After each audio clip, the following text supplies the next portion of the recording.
The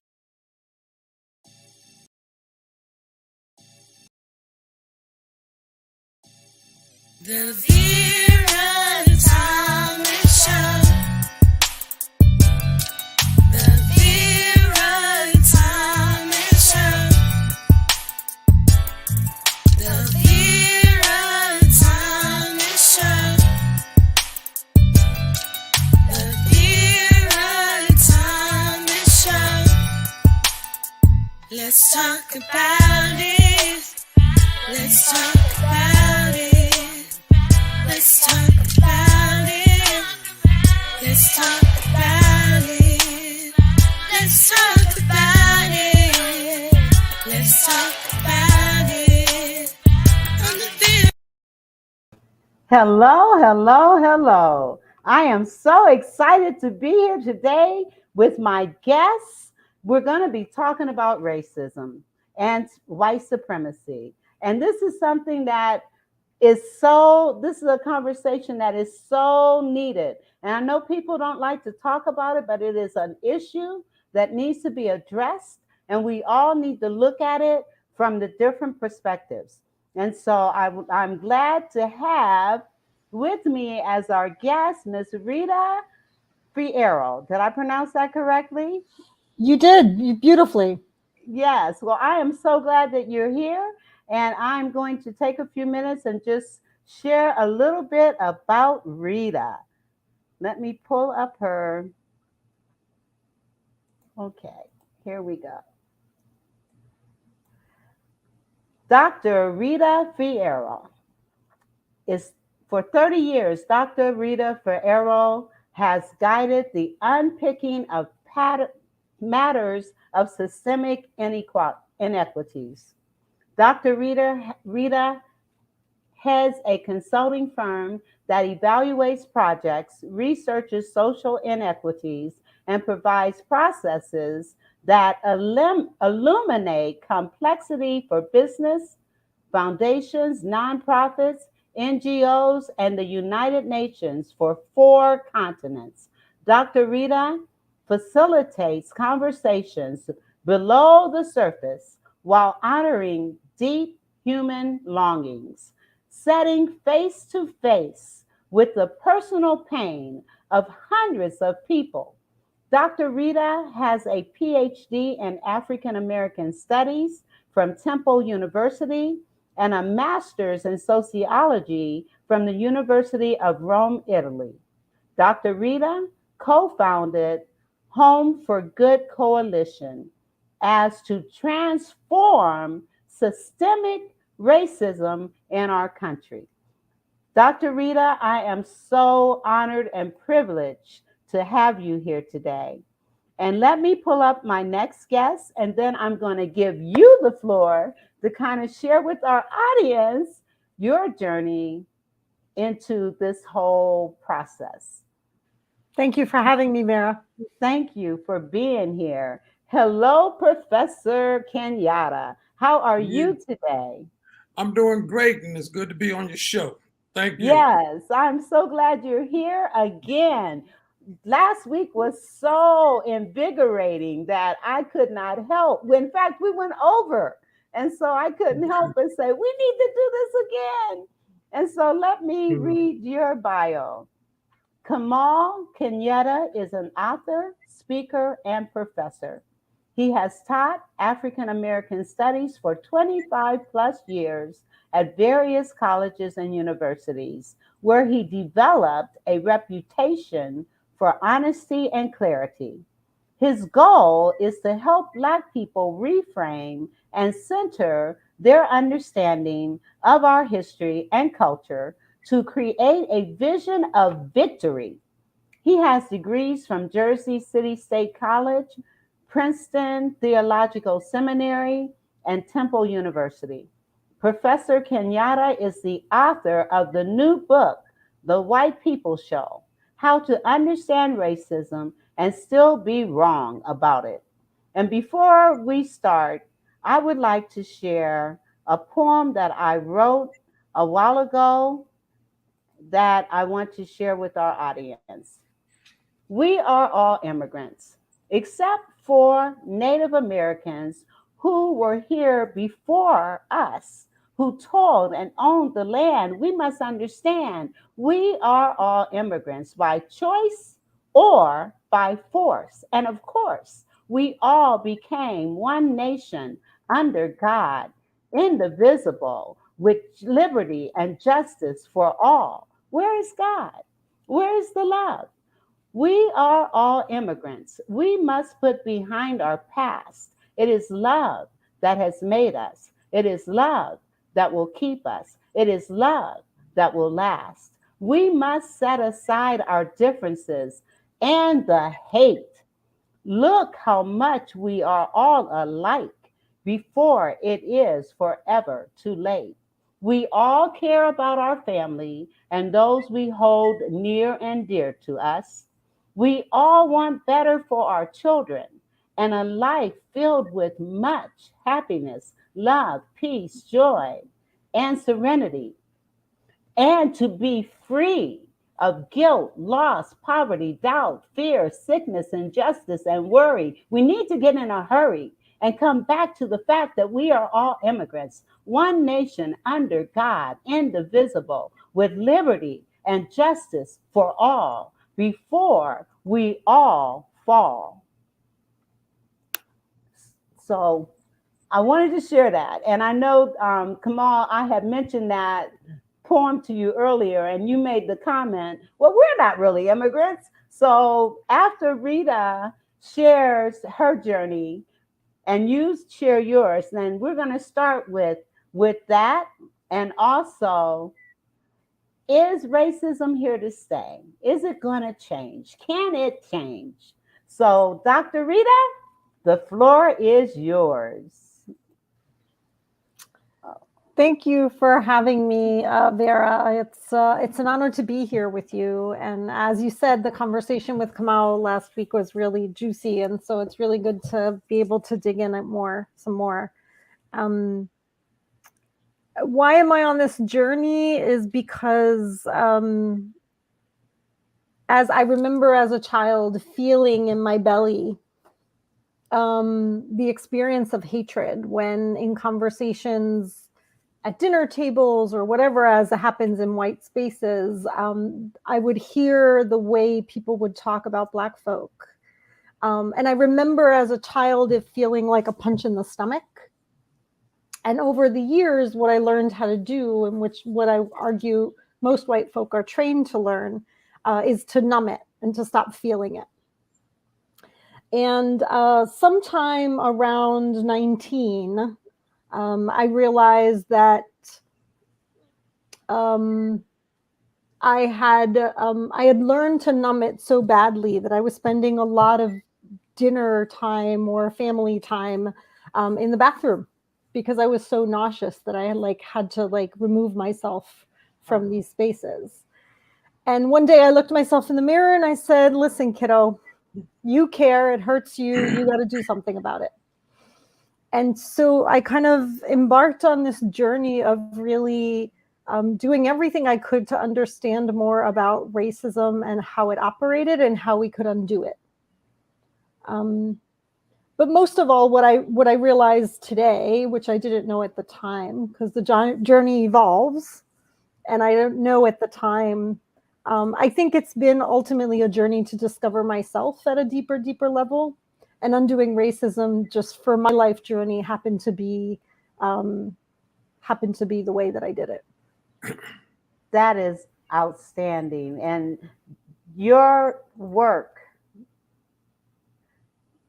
has, well, your passion from the time you were a child, you felt it. It was like God's plan for you, God's purpose for you. This is something that you must do. Otherwise, this is why you're here, to help make a difference, to help white people understand the wounds that they themselves have as a result of this terrible condition that is so prevalent in our country.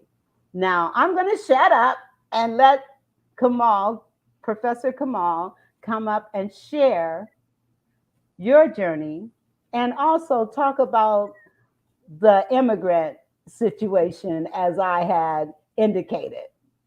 Okay. Well, my journey, I guess it's pretty much like most Black people in this country. It's filled with a bunch of ups and downs, turmoil, questions, and so forth, and incidents as well. I grew up in the South, in the farm. My grandparents a farm, and actually, when I grew up, I wasn't aware of racism like I became aware of it. It was sort of like a fish in water. It's so common that it was so common that you don't know that it's there, but it's just became a part of life. And it wasn't until after I actually graduated, I finished my undergrad degree and I had a job, and something that happened there, and I write about it in my book. Just body slammed me into reality, and I kind of started on that journey. But when I was at Princeton Theological Seminary, one of the things that happened in the classes was we were talking about various parts of Africa, but the professors would make the point that these weren't Black people. And I'm like, well, how could it not be Black people in Africa? You know, we were talking about a while back. So I started digging into that. There were others that influenced me, but by far, my mentors, I met two gentlemen who became my ultimate mentors that really opened my eyes, set me on the path. Actually, my brothers and I, we started the class. It was supposed to be for 26 weeks, and it lasted for 3 years and expanded over a 10-year relationship with them, as well as others. And I ultimately ended up teaching African American studies, and that's been a journey. Wrote a couple of books, and my last book, The White People Show: How to Understand Racism and Still Be Wrong About It. Yes. Yes. And the question now, I had said we are all immigrants. Yeah. So you want to debate that? Yeah, well, the fact that the matter is that African people, Black people, we're the only group in the country that were not immigrants. We were not fleeing any kind of persecution or looking for a better life. And when we understand what was going on in Africa, we'll understand why. We were in heaven as far as we were concerned. And when we were taken from there, we were trying to do everything we possibly could to get back to the area of the Songhai Empire and the subsequent empires that came about later. So we were the ones that were dragged here against our will. However, now we're all in the same boat. We're trying to make some sense of this. That's my piece on that. I don't usually say that I'm an immigrant. The immigrants come because they're, and actually, you know, there's a whole piece that I know people are not aware of. The statue that stands in the harbor there in New York, that statue was actually given to this country from France in recognition of the freedom of slavery of black people who had helped in the Civil War and fought, and they gave that statue to the United States in recognition of that. Over the course of time, however, it has become blurred about bringing your this and you're bringing your that to you're the bringing country. You're tired, you're poor. Your hunger masses Mhm. yearning to be free. Right. And what most people don't see in that whole process is that the feet of the Statue of Liberty is a broken shackle. And that shackle represented the people gaining their freedom. And that was African people in the United States. I That's didn't what know that statue is there for. Wow. Wow. I did not know that. Now, when we talk about racism, and I want to acknowledge our guests that are chiming in. So, hello, Fatina. Thank you for being here, and join in, chime in as you hear things that prick your thoughts. All right. Now, I watched your video that was so awesome, and there were several points that were made. And Rita, you indicated when we talk about racism and white supremacy and that kind of stuff, one of the things you said was power is a poor substitute for love. And so, can you kind of expound on how you see the wounds of white people and why you say power is a poor substitute for love? So my journey, I'll answer your question, and I'm just going to do a little tiny bit of storytelling before I get there, is that the way I look at the wounds of white folk to a great extent is informed by my personal story. So part of my personal story is that when I came into the anti-racist work 30 years ago, or actually almost 30 years ago, when I moved back to the States, I was lucky to have a mentor by my side who was an African-American woman. And then along the years, I had two more who came along at different stages of my development.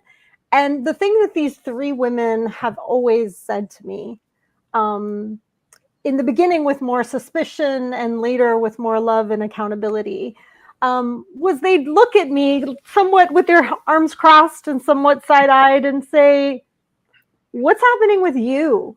Like, why do you care so much about us? And what is the pain that's unresolved in your life? Right? So they presented to me a mirror where anytime that they could feel some sense of saviorism or superiority, they would knock me down with, why do you care? Like, what is the pain in you that has you resonate with the pain in us? And I don't need your saving, by the way. Go take care of your damn self, right? So, and I'm really grateful to these women, right? Like, really, really grateful to them. Like, I feel like I owe them my freedom, because what they did is they put me on a journey to freedom by having me discover what were the emotional chains and the emotional wounds that were binding me.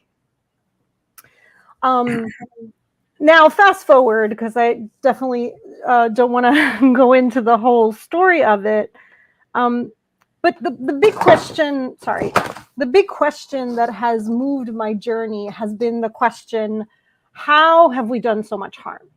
Like, physically, like, how could white folk witness, contribute in, participate in, deny the amount of pain that we've caused? Like, because typically I'm a pretty empathic person. So I just couldn't reckon at 20 when I embarked on this journey, right? I couldn't reckon with, how can you literally, like, how can you see a person burned alive and not move a finger? Like, it's unconceivable to me.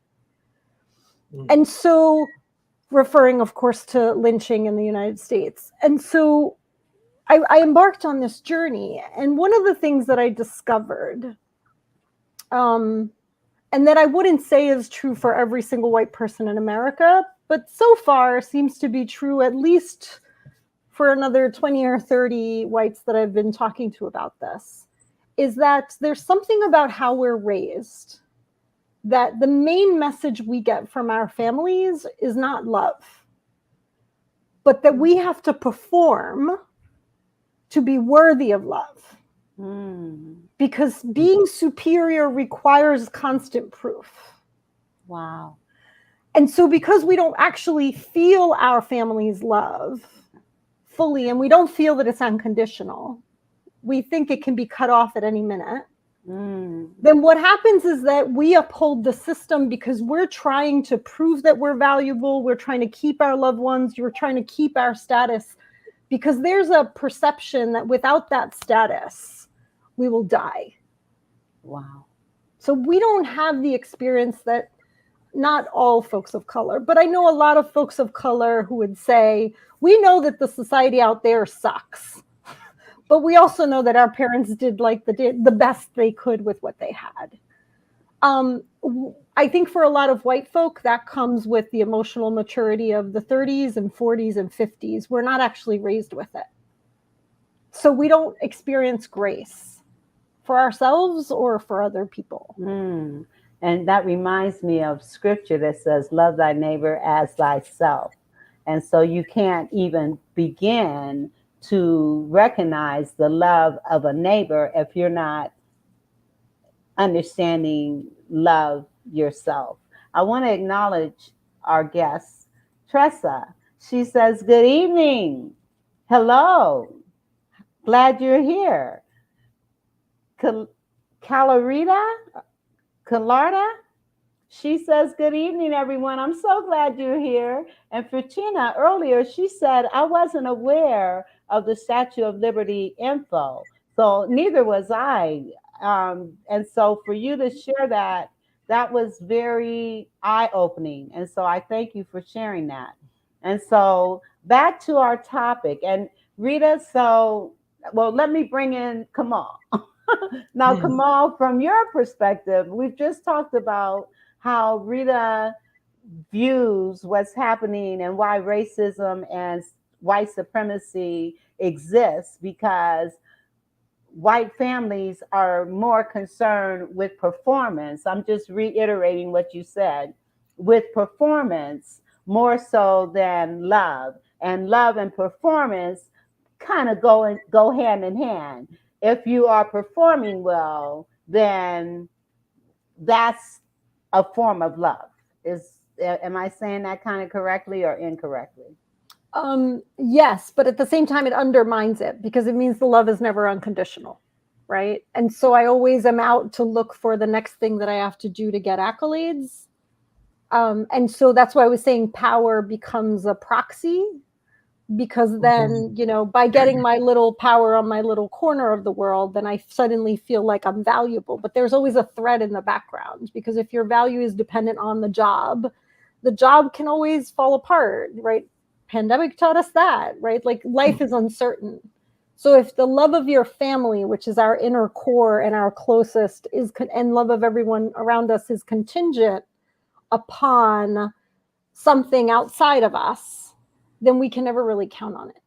And that is so powerful. Now, Kamau, one of the things you said, because in your conversation, you guys were talking about the difference between, and when you talked about white privilege, and then you talked about people are afraid, Black people are afraid to express due to repercussions. That's why we never really say much when we see these injustices occurring. So I'd like for you to kind of expound on that a little bit. Okay, we when it comes to the and Rita, whenever I hear you explain that, I'm formulating a whole nother conceptualization about that, because you gave me a different view in the white people, even though I wrote the white people show. But but what we do in terms of discussion it was the context in which I was referring, that whenever there's a conversation about racism between Black and white people, there is a dishonesty going on there. And the dishonesty that comes from Black people springs out of the fact that we know that if we say what is truth, we will face some type of repercussions, whether it be from employment, housing, or even the threat of our lives as a result of that. So we say what is kind of accepted, because to say what racism is and who's responsible for it, it's an indictment. And it's like it's accusing an abuser, a rapist, or a murderer to their face, and they're not ready to hear that, and they would like to shut that up. And usually that's what happens in the country. This is what has happened throughout the history, when someone stands up. And we know, like, for example, when Malcolm X stood up and said the kinds of things that he was saying, everybody was fearful for his life, because we know, hey, we might say that among ourselves, some of those things, but you dare not say it out in the open, because there are going to be some consequences.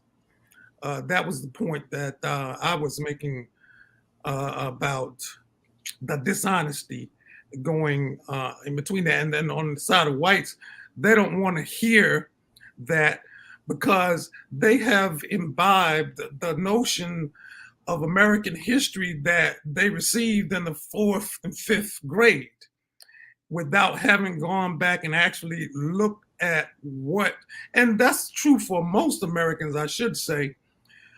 We live with these versions of the myths of America without having gone back and examined them as an adult. It's the same thing when someone is abused and so forth. They have to come back as an adult and go back and look at themselves as a child and be able to reevaluate that and come to a different kind of version or image of themselves.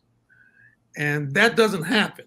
Most people live with the image that they were given with, and they believe it because the teachers said it, the police said it, the mayor said it, the president said it, so it must be true. No more investigation.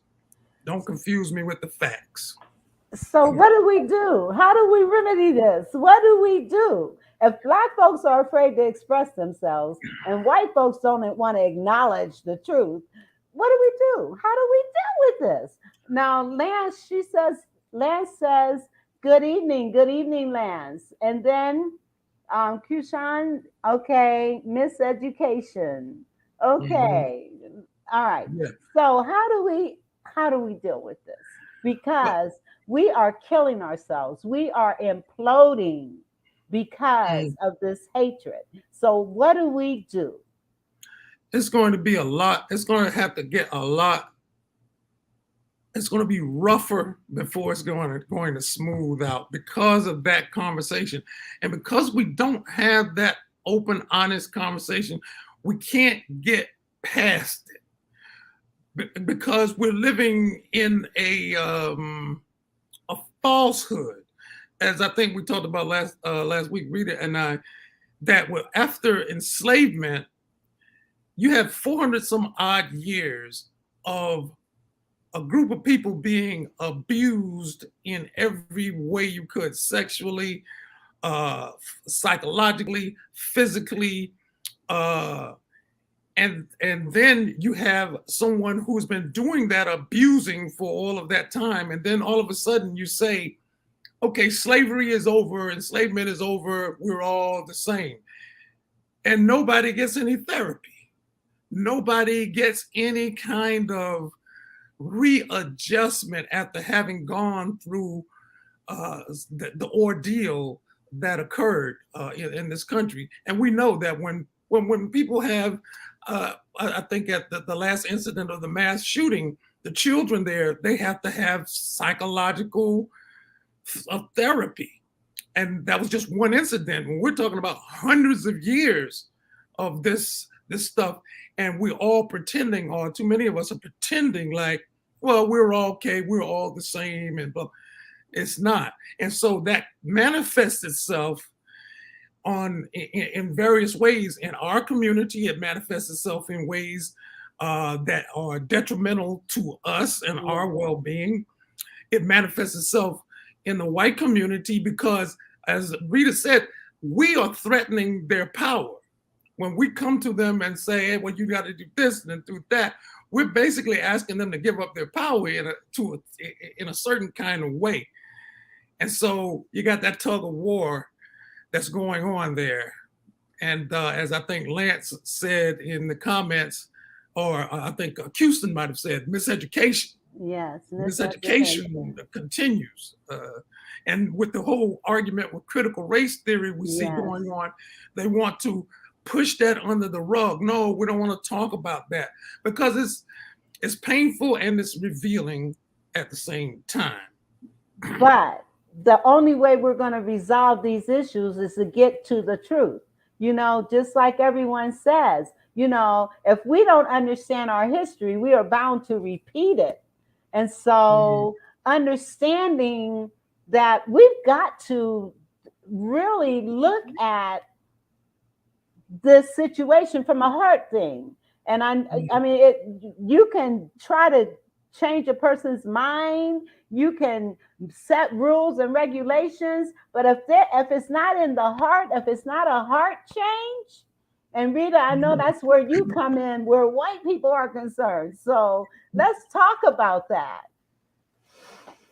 Yeah, thank you. And that's kind of part of why I kind of went back to the family and and the love of our parents, because that is the fuel of our lives, right? Like if we haven't felt their love, or we haven't reconciled with what they were able and not able to do, there's very little fuel in the tank to go in the world and do bold things, right? At least that's what I had to discover. Like my reconciliation with my parents and our journey as a family allows me to be the bigger, bolder self that I am with you right now. Because I spent a lot of years studying and just kind of being crapped up at home and reading one more book, right? But when we do that level of healing at the womb, literally, what happens is that we have a bigger, bolder sense of being out in the world, and we're less scared of all these things that these systems have trained us to be scared of, right? So I would say that the work, I often say it's bridge work. And I look at it as there's the pillar work and then there's the center work. So I think of the work that white folk have to do for ourselves as learning to create healing, loving communities where we can actually give each other this unconditional love that we have no experience of, if we have no experience of it. And if we have a little experience of it, give us more of it, because there's never enough unconditional love in my world, right? And so, and that can also, and in relationship comes also accountability, right? So the more there's radical love, then we can hold each other accountable from a place of love, instead of holding each other accountable from a place of shame, which is what we often do. And then people are scared to be accountable. Yeah. And I'm not going to speak to what the pillar work is for Black folk, because I think that's your lane and I'll stay away from it. And then I think there's the bridge work, right? Like there's the work that we do with each other. Yeah. And I think that's the work that you were saying, Kamau, about how do we be more honest with each other? Right? Like one of my big learnings in this work is to ask myself every step of the way, what's the piece of this that I'm most scared to share? And actually start from sharing that. Right? That is so we had a little bit of a conversation about that last week, a little bit, because I think I said something and you said, I'm feeling that fight against the white superiority thing that's in the back of your head. I think you said something like that. But like I said, it's a tough road. But if we don't endeavor down that road, if we don't try to go down that road, it's never going to get resolved. That's right. Absolutely. Andre Carter. And that's why I say when I said we lost her. She'll be back. Before you go on, Andre says, nice conversation tonight. Thank you. It's a needed conversation tonight. And you know what? We need to take a break so that I can recognize my sponsors. So let me do that and we'll be right back. If you are a business owner or entrepreneur and you're looking for a way to share your mission, your purpose, your products and services literally with the world faster, safer, and easier, making your brand accessible to millions from the comfort of your home, well, I want to encourage you to join our Learn How to Start a Podcast and Monetize It class. Why?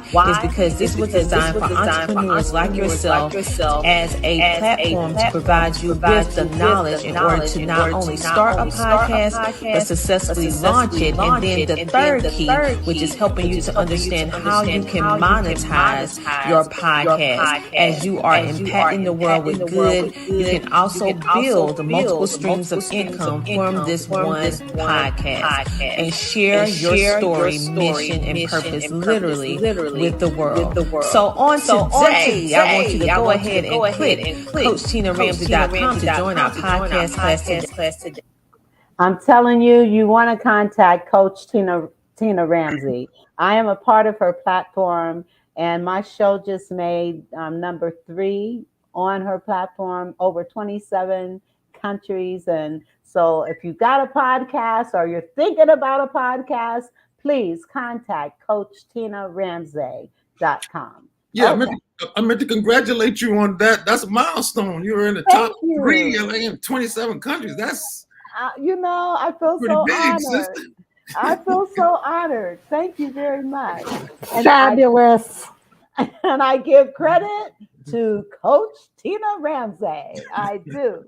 All right. Okay. So back to this conversation. We have another comment here. It says, Hilda, I cannot pronounce your last name. She says, combo of educating people and heart sharing, like what Rita is talking about. The best advice I received when diving into the world of systemic racism as a white woman was from Black friend who looked at me and yelled at me, "You don't know nothing. Educate yourself." And that's the key. Educate yourself. One thing, and a thought that often comes to my mind, that white people, if they chose, they could never, ever have any kind of interaction or connection with people of color. If they chose, they could live like that. We cannot do that. We cannot do that. We have no choice but to interact and engage. So, one of the things that I strongly encourage, I've been involved in doing cultural competence and things of that nature as well. And have dinner with a neighbor who may be of a different race, who may be of a different culture. Get to know your neighbor. Start with your neighborhood and get to and begin to learn about people, because the fear is the unknown. And until we are willing and able to reach out, and I'm thinking of reach out and touch somebody's hand. That just popped in my head. Vera, I'd like to add something to that if you're open to it. Yes, kind of jumping on Hildy's comment. And Kamau, your talk about honesty, right? Like like you said, for Black folk, you guys can't escape the white world. And so it gets exhausting. And you know, I love that in the conversation about race, we've been more explicit, or at least I've been hearing more white folk become aware of how exhausting it is for Black folk. And it takes someone to break the code for us to actually get it. So when Hildy says like that, the best thing that ever happened to her was a person say, "You don't know anything, go educate yourself." And that it was ground shaking, it was unsettling. So my version of that was a Black friend that said to me, "You know what, Rita, I'm exhausted by these conversations. You need to go find a group of white people to have them with." Wow. And I was like, "What do you mean?" I was like, she's like, "This is exhausting to me. This doesn't feed me at all." And I didn't understand, because I thought we were just engaging. I thought it was, I thought it was feeding both of us. And until she was able to tell me I've had enough, I wasn't really able to see the impact of my ignorance on her heart and how dismissed she felt in her experience. Because I kept on arguing, but then it could be this, but maybe it's not race, but maybe it's this other thing, but maybe it's gender, but maybe it's, and then I'm Italian, I'm not white. Like I made all these, like that was me, right? That was me. So it takes that level of honesty too. Yeah. And It's sometimes it's on an individual basis. I know for me as a professor, when you talk about brainwashing and so forth, we know what it takes to undo this. We just don't have the mechanism. You really have to isolate people and be able to, for lack of a better term, when you unbrainwashing them in a context, in an environment where they cannot necessarily escape, but they have to just stand. They have to stand there and feel that pain, that anger. There's a film, I think I referred to it maybe last week, The Color of Fear, I believe it is, where, and I have to look up his name, he's an Asian guy, I believe he's Chinese. Wong, I believe. He's the coordinator of this, and he does a whole anti-racism piece. But he had this, and this was done almost 20 some years ago, I guess now. He brought together a group of men, 2 black men, 2 white men, I think a couple of Hispanics and a couple of Asians. And when the film starts, they're doing what everybody does. They're cordial. Hey, how you doing? And they're having these polite conversations and so forth. By that second day, almost the end of that second day of having these conversations, it all of a sudden exploded. I mean, it just got raw. And even when you're watching it, you're almost cringing at, God, man, the raw emotion that was coming out between them going back and forth and saying this. But they were able to get that out. They couldn't leave. They had to deal with that. And they got to a place where, okay, so that's how it is. Everybody is looking at it. There was one white gentleman in there that he was having a real problem. But when he finally got it, he just broke down crying. It was heart-wrenching. And he didn't realize, he said, I didn't know that this is how it was, And so how would we do something of that nature? I don't know. Does the country have the will to do that? Because racism, believe it or not, is very profitable. Yes, it is. The continuation of it is something somewhat profitable in this country. Yes. So to get to that place, you got to get to that doorway of, let's have this honest conversation, come what may. And we started, one of the things, I was a part of a 7-committee group, and we did town hall meetings, and one of them was on racism. We brought the whole city together. We did one on racism, law enforcement, health, and education. And one of the exercises was the privilege walk. I'm sure you're both familiar with that. And when people can begin to actually see that privilege, where white men are in the front, white women are next, black women are next, and black men are at the back of the door. And so doing exercises like that, having that heart-to-heart conversation, that is difficult. And people have to be willing to have the honest conversations, as I know, Dr. Rita, you do. Let's hear what Fletcher Lance just said. Why shouldn't it start with the same economic support that is provided to all others? Why do we have to have conversations, whereas for people it's just done? You understand? Okay, that right there, because my answer when people ask, well, because in my book, I really don't give any solutions to racism. I have a solution, and this is the first step that must be taken, and that is reparations. Because reparations is not just about an economic or financial windfall. It has to do with an acknowledgement that a serious wrong was done and beginning to repair, hence the word reparation, repair the people that have been wrong.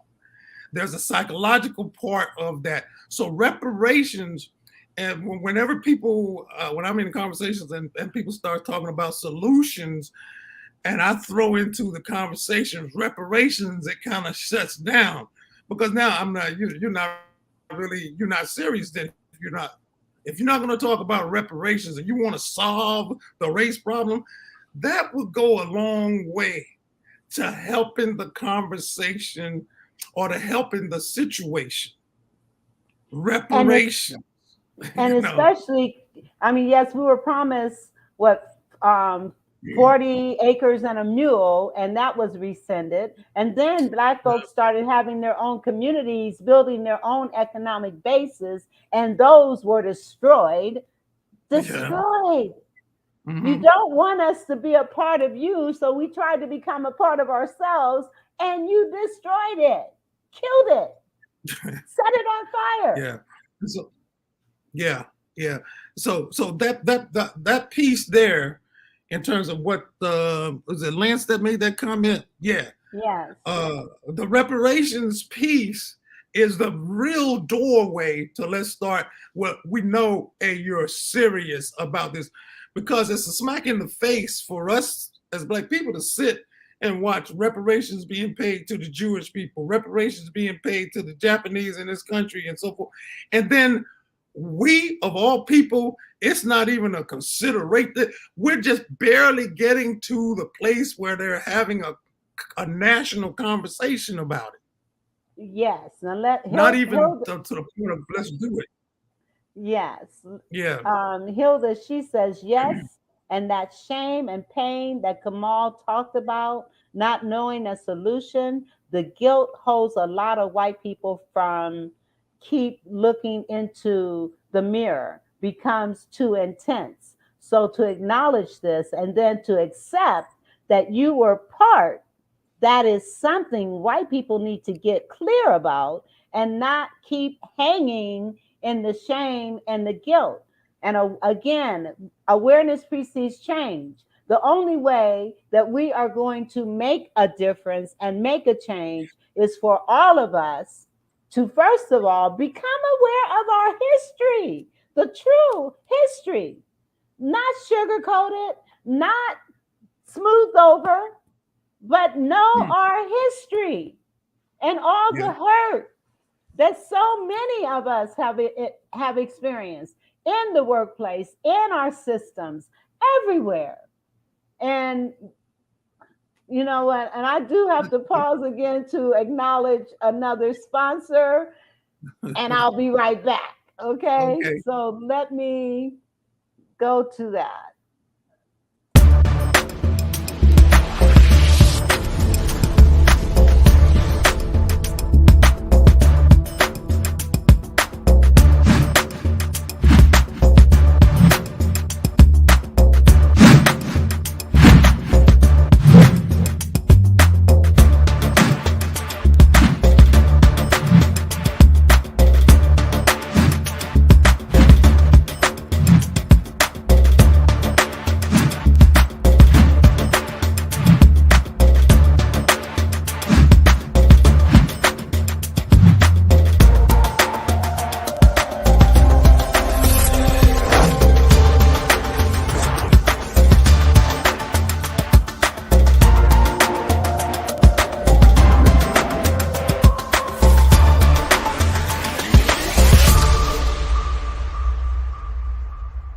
Success Express for all your business development needs. Yes. Okay. Back to our show. So Vera, I'd love to answer Lance's question a little bit differently if you're open to it. Yes, yes. So I think the reason why there's so much resistance to just offering the economic support is that so I argue this in my book, Digging Up the Seeds of White Supremacy. And this is to your point, Vera, about we have to know our history.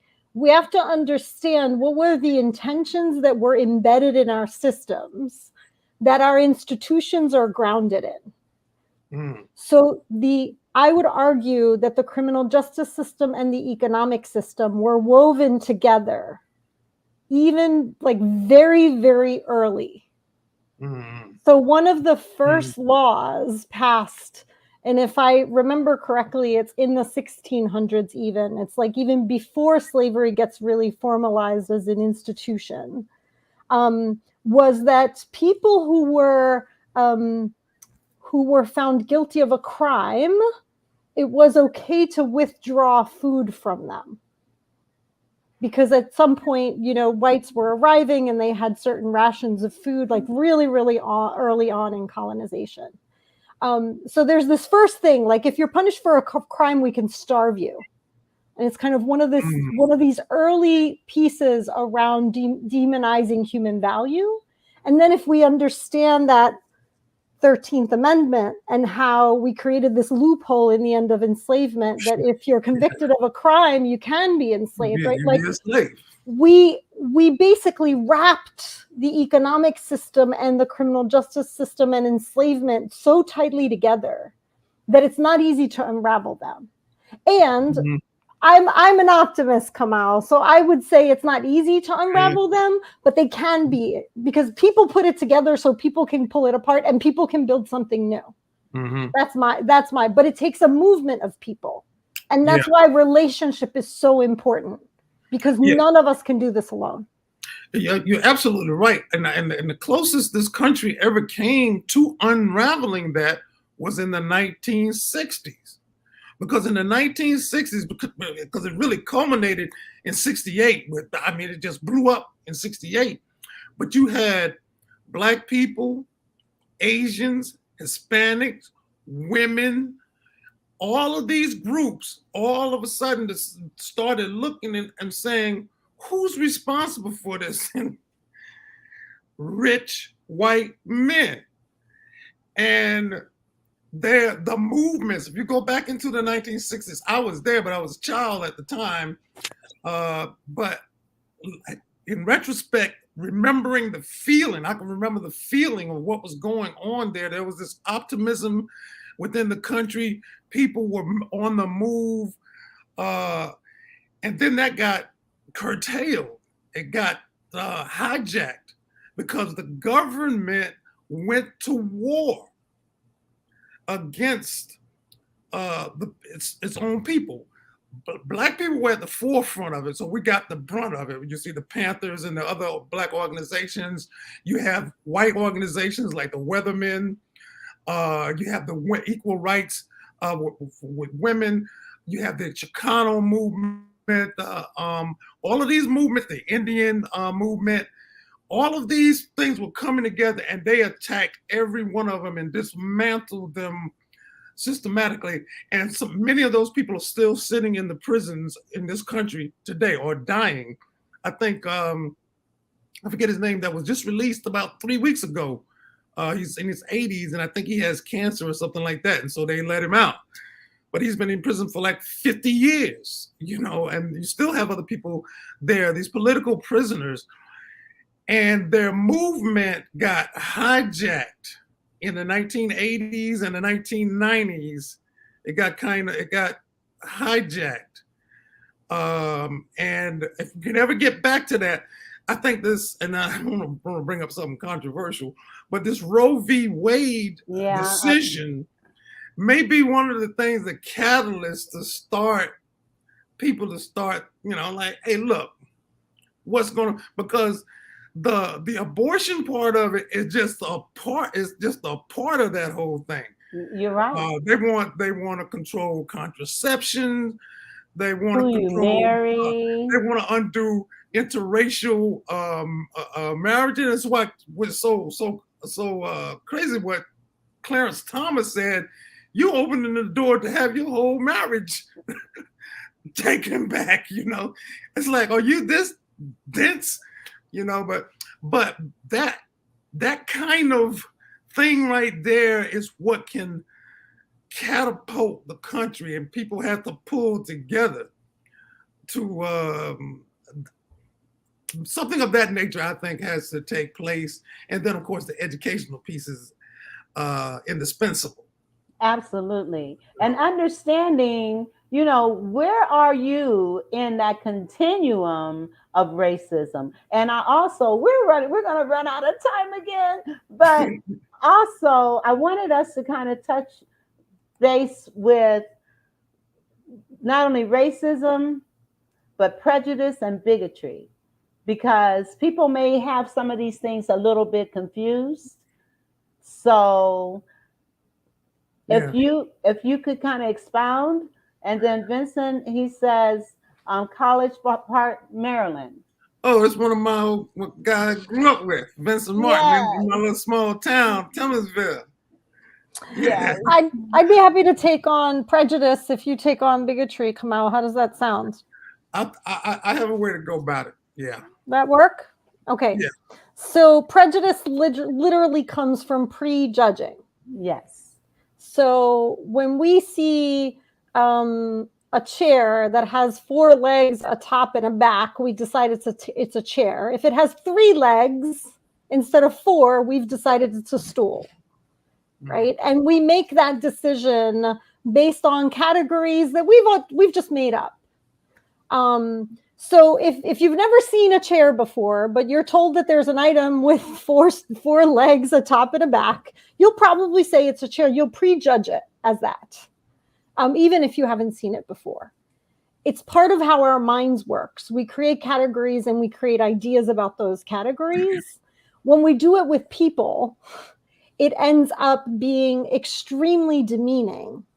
Because what we do is we're deciding as an observer what are the categories that are important, as opposed to that human being choosing those categories for themselves.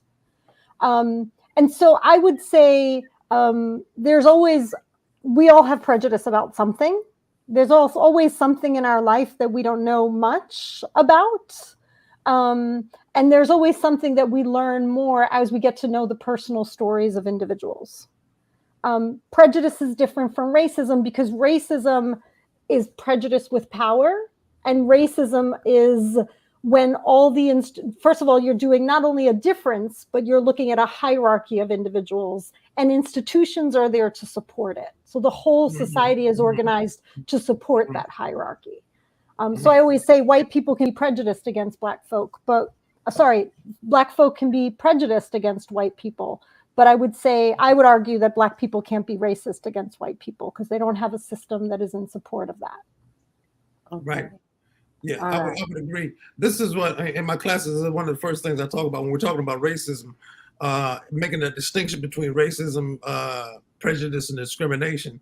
A lot of people use the words interchangeably. They will say prejudice when they actually mean racism, or they'll say discrimination when they're actually talking about racism. There can, of course, be prejudice, racial prejudice and racial discrimination, but that is not racism itself. Racism is the belief that one or one's group is superior to others based solely on skin color. That's the nuts and bolts of it. And I go even further and refine that because it doesn't identify, well, if you take that definition, then it's like, well, everybody can be racist. Like, no. So I modify that definition to say that racism is the belief held by white-skinned people that they are superior or better than those who are not white-skinned, and as a result of that, they believe they are entitled, and there are privileges that they must have, and they use their power, as Rita just mentioned, that power element to enforce that through the judicial system, the government, the police, the educational system, and so forth, to back it up. Being bigot is just being unreasonably attached to an opinion that you have no real concrete historical foundation for. Yes. Now we've got 2 minutes, only 2 minutes. And this has been so powerful, but it's just not enough time. But I'm going to give each of you, and we're going to probably go over, but I want to give, and Rita, you had asked if you could leave a little early. That's okay. That's okay. Thank you for staying. But I do have a hard stop in a minute or two, but I'm happy to be here. Thank you. Okay. Well, thank you. And I'll give you final words, and then I'll give Kamau final words, and we got to do this again. Vera, it was really an honor to be on your show. I love the spirit and the enthusiasm and passion that you bring to that you brought to this conversation and to bringing us together. My final words is that our healing is up to us, and I think the oppressor is wounded. If we were if we were all happy and had it all the way we pretend to, we wouldn't be creating harm. We wouldn't have the amount of mass shooters being white as we see. What's happening, I would argue, is that most white people live in a pressure pot, and sometimes those pressure pots explode. So our healing is really up to us. And I'm really out for us to create a world in which we get free together, and where relationships are so solid that we get to experience magic with each other and not just niceties. Beautiful. Yes. That would be beautiful. Well, listen, I know you got to go, but listen, thank you so much for taking the time to be on this show. Your input was invaluable. And I'm hoping that we can do it again. And I'm hoping that maybe we can even collaborate on some things and get it out there. And so, and I mean, all three of us and others. So I'd like for us to kind of explore that as an option. So anyway, thank you very much for being here. And bye, Kamau. Thank you. All right. All right. See you later. All right. All right. So we ran out of time again, just like we did last week. But I just want you to give your closing words. And we are going to have to do this again. Okay. First of all, again, I appreciate you and what you're doing, the format that you've created here, this forum, to be able to have these kinds of discussions. So bravo to you for that. Thank you. The racism piece is... you had asked me the question because I made the statement in the program that Rita and I had at the end that I'm of the opinion that racism is permanent. And I get my lead from that from Derek Bell, first law professor at Harvard University, who wrote the book Faces at the Bottom of the Well. And he came out with the book, and he said this back in the 1990s, and everybody was all up in arms because there was all this talk about diversity and coming together and equity and so forth. And he said, listen, racism is permanent. It's a permanent part here. And ironically, the part that he talks about as a solution, he said, whenever Black people get anything in this country, it's because the whites see a benefit in it for them. If they don't see a benefit in it for them, they don't do it. They don't go along with it. And he gave examples of that. And so I argued with Bell about this for a while until I read Michelle Alexander's book, the New Jim Crow. And she had the same arguments with him, but she had to ultimately come to the conclusion that Bell was correct in what he said. But it wasn't in a nihilistic way. It wasn't in a way that there was no hope. In fact, it's filled with hope. But for that we should not labor under the illusion that somehow or another a couple of conversations here and there is going to resolve this problem. It's not. And so that's why I say that it's permanent, but it's a ongoing conversation. There is still hope at the end of the tunnel. For Black people, we must have a vision, because racism is there. We must have a vision of who it is that we are. It's said that where there is no vision, people perish. And we don't have a vision, a clear vision of what it is we want for ourselves. And wanting more jobs and more political positions, that is not the answer. That's not a vision. That's trying to piggyback onto something that somebody else has. We need a vision. And so that's what I offer. I end with that we must have a vision of victory. Well, and I love that vision of victory. We got to be able to see it. We got to see it. Thank you for being here. I, being an optimist, would like to think that the time will come when we can, in fact, recognize how damaging racism is to our country as a whole. People are sick because of the hate that they're holding inside of them for other people. I am willing to bet every single person that is racist out here has some kind of physical, emotional, or mental problem because of all that hate that they're keeping inside of them. You're right. And Right. it is time for us to go, but we have let me just see what our audience has said. She says inventions made an example. Yeah. The fact that so many inventions, almost every invention that was created early on were created by us. Mm-hmm. Almost every single one. And there's a reason why, you know, because we had no choice. Yeah, when you're working or doing a job over and over and over, you try to figure out how can I do this job easier. Exactly. Necessity is the mother of invention. Yes. So, yeah. Yeah. So that's what happened. We invented. And so make our jobs easier. You're right. Exactly. Now, Hilda said that's powerful. And then Fucina, she says we must know who and whose we are. And we also must understand that we can't take on well, how can I say this? It is our problem that people are racist. However, we have to understand that that is coming from them and not us. And we should not allow ourselves to determine how we are because somebody hates us.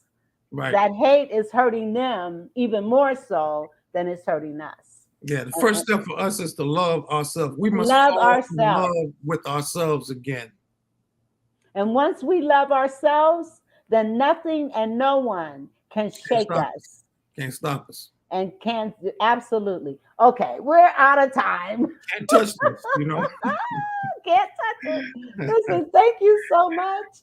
And thank you, listening audience, for being here. And if you like the show, please say like and subscribe to my YouTube channel as well. So God bless you all, and we will see you next week. The Vera Thomas Show. The Vera Thomas Show. The Vera Thomas Show. The Vera Thomas Show. Let's talk about it. Let's talk about it. Let's talk